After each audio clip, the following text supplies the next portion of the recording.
ശ്രീമന്നാരായണീയം ദശകം 8 നൈമിത്തിക പ്രളയവും നാഭികമലത്തിൽ നിന്ന് ബ്രഹ്മാവിൻ്റെ ആവിർഭാവവും. അഗജാനന പത്മാർക്കം ഗജാനനമഹർനിശം അനേകദം തം ഭക്താനാം ഏകദന്തമുപാസ്മഹേ. സരസ്വതീ നമസ്തുഭ്യം വരദേ ജ്ഞാനരൂപിണി വിദ്യാരംഭം കരിഷ്യാമി സിദ്ധിർഭവതു മേ സദാ.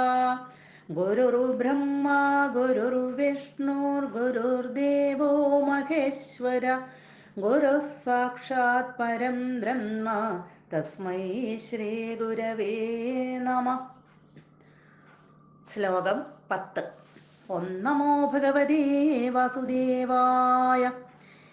തതസ്ത്വദീയാദയിനാഭിരന്ദ്രാദ് ഉദൽചിതം കിഞ്ചന ദിവ്യപത്മം നിലീന നിശേഷ പദാർത്ഥമാലാ സംക്ഷേപരൂപം മുകുളായമാനം.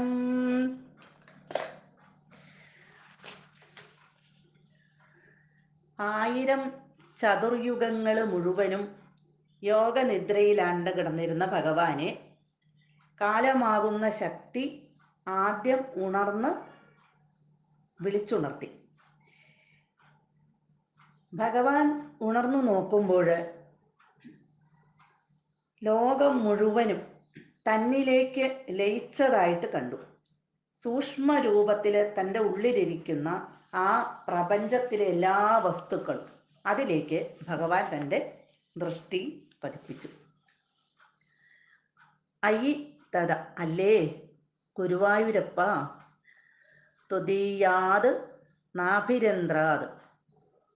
അനന്തരം നിന്തിരുവടിയുടെ ആ നാഭിദ്വാരത്തിൽ നിന്ന്, പൊക്കിൾക്കുഴിയിൽ നിന്ന് നിലീന നിശേഷ പദാർത്ഥമാലാ സംക്ഷേപ രൂപം, നിലീനം ഭഗവാനിൽ ലയിച്ചിരുന്ന നിശേഷ പദാർത്ഥമാല, സമസ്ത പദാർത്ഥങ്ങളുടെയും സംക്ഷേപ രൂപം, സൂക്ഷ്മ രൂപത്തിലുള്ളതും ഭഗവാന്റെ ഉദരത്തിലേക്ക് ഈ പ്രപഞ്ചത്തിലെ സർവ്വതും ലയിച്ചു സൂക്ഷ്മ രൂപത്തിൽ.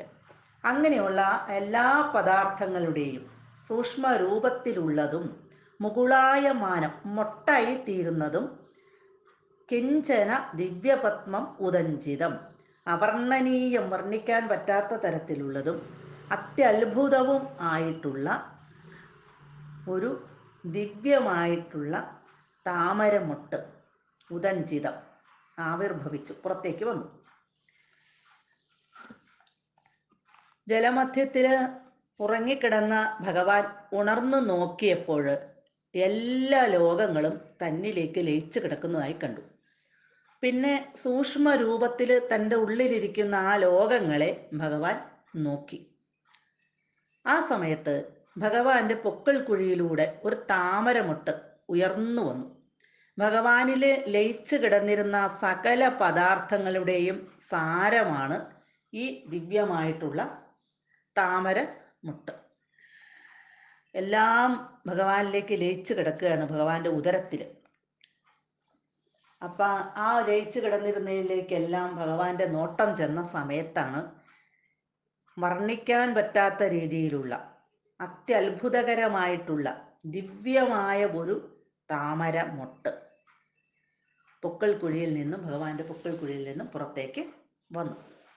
സർവത്ര ഗോവിന്ദ നാമ സങ്കീർത്തനം, ഗോവിന്ദ ഗോവിന്ദ.